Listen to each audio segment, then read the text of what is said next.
Dear Santa Charlene, hello po. Una sa lahat, gusto ko po kayong kumustahin. I hope po you're doing great and healthy, not just you but also to your whole family. Namiss ko na po kayo, like joke. It's been long time na umuwi kayo dito sa Pasko na magkasama tayo at masaya tayong lahat. Hope soon, sa Pasko, sana magkita ulit tayo at sabay magpapasko at kakain ng Noche Buena. Alam niyo po, ang unang wish ko is maging okay po ang pamilya mo at pamilya ko po. Lalong-lalo na sa may mga sakit.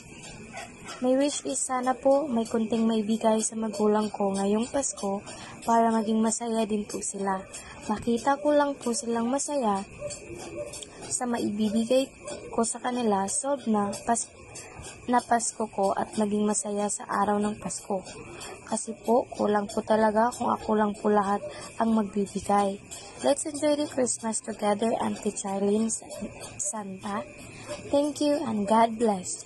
Advance Merry Christmas to all of you. We love you.